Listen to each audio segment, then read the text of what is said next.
అందరికీ నమస్తే అండి. ప్రస్తుతం మన రాష్ట్రంలో అసెంబ్లీ ఎన్నికల పోలింగ్ జరుగుతుంది. మధ్యాహ్నం 3 గంటల సమయానికి 55% పోలింగ్ జరిగింది. సో మధ్యాహ్నం 3 గంటల సమయానికి 55% అంటే మేబీ 5 గంటల సమయానికి ఒక 70-72% అయ్యి పోలింగ్ ముగిసే సమయానికి మేబీ 80 to 82% వరకు అవ్వచ్చు అనేది ఒక అంచనా. సో 80% పోలింగ్ లాస్ట్ ఎలక్షన్ జరిగింది కాబట్టి ఈసారి ఇంకో 2-3% పెరుగుతుందని అంచనా వేసుకుంటున్నారు. పెరిగితే ప్రతిపక్షానికి ఉపయోగం అనేది ఒక రకమైన అంచనా. సో ఇప్పుడు వరకు చూసుకుంటే ట్రెండ్స్ ఎలా ఉన్నాయి? సో నేను 2 వెర్షన్లు కొనుక్కున్నా, 2 పార్టీల్లో వెర్షన్స్ కొనుక్కున్నా. వైఎస్ఆర్ కాంగ్రెస్ పార్టీ వాళ్ళేమో ఎక్కువ పొద్దున్న ఓటింగ్ జరిగిందంతా కూడా పొద్దున్న 8 గంటల నుంచి మధ్యాహ్నం 2 గంటల వరకు జరిగిన ఓటింగ్ అంతా కూడా మాకే ఫేవరు. సో రూరల్ ఏరియాలో సంక్షేమ పథకాల లబ్ధిదారులు, మహిళలు, పెన్షనర్స్ అంటే వైసీపీ నమ్ముకున్న సెక్షన్ ఆఫ్ వాటర్స్ అందరూ కూడా మధ్యాహ్నం 2 గంటల వరకు లైన్లో నిల్చొని ఓటు వేశారు. ఇప్పటికీ కూడా లైన్లో ఉన్నారు. సో టీడీపీ నమ్ముకున్న సెక్షన్స్ వాళ్ళ ఓటింగ్ ఎక్కువ పోల్ అవ్వలేదు. అంటే ఓవరాల్గా పోల్ అయిన 55%లో వైసీపీ నమ్ముకున్న సెక్షన్ ఏ వర్గాలను వాళ్ళు నమ్ముకున్నారో ఆ వర్గాలే ఎక్కువ మంది వచ్చి ఓటేశారు. టీడీపీ నమ్ముకున్న సెక్టార్స్ వాళ్ళు ఇంకా రాలేదు, ఓట్లు వేయలేదు. అందుకే మేమే గెలుస్తాము అని వాళ్ళు కాన్ఫిడెంట్గా వాళ్ళు ఉన్నారు. సో తెలుగుదేశం పార్టీ వాళ్ళేమో ఈ స్త్రీ శక్తి అలాగే ఆడబిడ్డ నిధి ఇవన్నీ కూడా మహిళలకు బాగా ఎక్కాయి. So silent voting YSR Congress party వాళ్ళు అలా లెక్కేసుకున్నప్పటికీ సైలెంట్గా ఓట్లన్నీ కూడా సైకిల్గా పడుతున్నాయి అనేది తెలుగుదేశం పార్టీ వాళ్ళ ధీమా ఉంది. సో ఎవరి ట్రెండ్ వాళ్ళు లెక్క వేసుకుంటున్నారు, ఎవరి అంచనాల్లో వాళ్ళు ఉన్నారు. మరోవైపు ఈ రాజకీయ విశ్లేషకులు కొంచెం డెప్త్గా పరిశీలించే వాళ్ళకు కూడా ట్రెండ్ ఏమీ అర్థం కావట్లా. ట్రెండ్ అయితే అస్సలు అర్థం కావట్లా. సో నేనైతే నా పర్సనల్ అంచనా 80% పైగా పోలింగ్ నమోదైతే ప్రభుత్వ వ్యతిరేకత స్పష్టంగా ఓటు రూపంలో కనిపించినట్టే. 80% పైగా ఓటింగ్ నమోదైతే, 80% లోపు ఓటింగ్ నమోదైతే, 88% లోపు కానీ 78% లోపు కానీ ఓటింగ్ నమోదైతే అది ఎంతో కొంత అధికార పార్టీకే టైట్గా అయినా బయటపడి ఎడ్జ్ ఉంటుందేమో అనేది ఒక అంచనా. చూడాలి ఏం జరుగుద్ది అనేది. సో ప్రస్తుతానికైతే ట్రెండ్ చెప్పడం, అంచనా వేయడం అంత ఈజీ కాదు.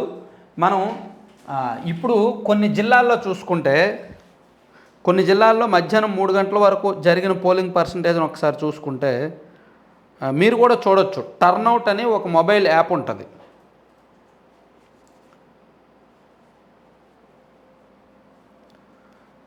వాటర్ టర్నౌట్ అనే ఒక మొబైల్ యాప్ ఉంటుంది. వాటర్ టర్నౌట్ దీనిలోకి మీరు వెళ్ళి election type assembly elections general అని కొట్టి ఆంధ్రప్రదేశ్ అని కొడితే అక్కడ జిల్లాల వారీగా పోలింగ్ పర్సంటేజ్ వస్తుంది, అలాగే కాన్స్టిట్యుయెన్సీస్ వైజ్ వస్తుంది. సో మధ్యాహ్నం 3 గంటలకేమో 55.49% నమోదైంది అని ఇచ్చారు. ఇందులో జిల్లాల వారీగా హయ్యెస్ట్ తీసుకుంటే బాపట్ల జిల్లాలో 59%, బాపట్ల జిల్లాలో 59.49% హయ్యెస్ట్ ఉంది. అలాగే చిత్తూరు జిల్లాలో 61% ఉంది, 61.94% ఉంది చిత్తూరు జిల్లాలో. అలాగే కృష్ణా జిల్లాలో కూడా ఎక్కువ ఉంది. కృష్ణా జిల్లాలో కూడా 59.39% ఉంది. అలాగే ప్రకాశం జిల్లాలో 59. ఇవన్నీ హయ్యెస్ట్ ఎక్కువ ఉన్న జిల్లాలు ఏంటంటే ప్రకాశం జిల్లాలో కూడా 59.96% ఉంది. అలాగే వైఎస్ఆర్ జిల్లా కడప జిల్లాలో 60.57% ఉంది. ఇది మధ్యాహ్నం 3 గంటలకి. ఇక తక్కువ పోలింగ్ ఉన్న జిల్లాలు చూసుకుంటే విశాఖపట్నం అర్బన్ ఏరియా కదా, విశాఖపట్నం 46.01% ఉంది. సో విశాఖపట్నం తక్కువ ఉంది. అలాగే తక్కువ పోలింగ్ పర్సంటేజ్ నమోదైనవి ఇంకా మనం చూసుకుంటే బిలో 50%. పార్వతీపురం మన్యం ఏమో 51% ఉంది. విశాఖపట్నం బాగా తక్కువ ఉంది. విశాఖపట్నం అలాగే అల్లూరు సీతారామరాజు జిల్లా ఉంది కదా. సో ఈ జిల్లా 48.87%. అలాగే పార్వతీపురం మన్యం జిల్లా ఏమో 51%. ఇవన్నీ కూడా 52%లో ఉన్న జిల్లాలు అన్నమాట. అంటే కొంత అర్బన్ ఏరియాస్లో తక్కువ ఉన్నట్టు కనిపిస్తుంది. ఎగ్జాంపుల్ మీకు తిరుపతి జిల్లాలో చూసుకుంటే, అంటే అర్బన్ ఏరియాస్లో ఓటింగ్ ఎక్కువ ఉంటేనే అది టీడీపీ నమ్ముకున్న సెక్షన్ ఆఫ్ ఓటింగ్ అన్నట్టు. తిరుపతిలో 41% ఓటింగే నమోదైంది. తక్కువ తిరుపతి అసెంబ్లీలో 41% ఓటింగే నమోదైంది. చూడండి, కొన్ని అసెంబ్లీల్లో చెప్తాను. కొన్ని అసెంబ్లీల్లో హయ్యెస్ట్ లీస్ట్ మనం చూస్తే ఆళ్ళగడ్డ 65%, 65.17% ఆళ్ళగడ్డలో. అలాగే అవనగడ్డ 62%, చిత్తూరు 64.33%, 64.33. చిత్తూరు కూడా అర్బన్ ఓటింగే, కానీ అక్కడికి చూడండి ఎంత బాగుందో ఓటింగ్ సర్లే. అలాగే గంగాధర నెల్లూరు 66.93%.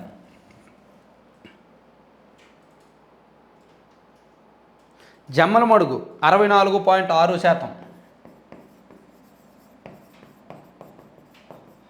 64.6%. అలాగే జగ్గైపేట కూడా 63% ఉంది. కందుకూరు 65%, కందుకూరు 65% బాగానే ఉంది. ఉదయగిరి కూడా 65% బాగానే ఉంది. సో కొన్ని నియోజకవర్గాలు బాగా ఎక్కువ ఉన్నాయి, కొన్ని నియోజకవర్గాలు బాగా తక్కువ ఉన్నాయి. తక్కువ ఉన్న నియోజకవర్గాలు ఒకసారి మనం చెప్పుకుంటే బిలో 50%. నెల్లిమర్ల 50%, పాడేరు 40%, అలాగే పాయకరావుపేట 46%, పెందుర్తి 43%. పెందుర్తి చూడండి 43% voting. Rajahmundry city 46%, Rajahmundry city 46%. అంటే urban area, Rajahmundry city urban area కదా, సో 46% ఓటింగ్ అంట. పెందుర్తి కూడా ఎంతో కొంత అర్బన్ ఫ్లేవర్ కలుస్తుంది. ఇక్కడ కూడా పెందుర్తి కూడా బాగా తక్కువ ఉన్నట్టే లెక్క, 43.80%. అలాగే సాలూరు 48%, విశాఖపట్నంలో తిరుపతి 41.70%, ఇందాక చెప్పుకున్నాము. విజయనగరం 44%, ఇది కూడా జిల్లా హెడ్ క్వార్టర్ కదా, 44.40%. అలాగే Yelamanchili 47%, Visakha south 41%, Visakha north least అనమాట. విశాఖ నార్త్ 40% పోలింగే నమోదైంది. చూసారా, అంటే అర్బన్ ఏరియాస్ ఇవన్నీ కూడా టీడీపీ ఫేవర్ ఓటింగ్లు. ఇక్కడేమో ఓటింగ్ పర్సంటేజ్ తక్కువ ఉంది.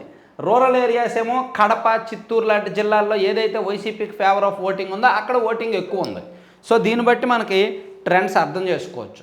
అంటే తెలుగుదేశం పార్టీ అనుకూల సెక్షన్లు ఏమో ఓటింగ్కి రావట్లేదు అనేది స్పష్టమవుతుంది. సో 3 గంటల తర్వాత నమోదయ్యే ఓటింగ్ మీద రిజల్ట్ ఆధారపడి ఉంటుంది అనేది మనం స్పష్టంగా చెప్పుకోవచ్చు.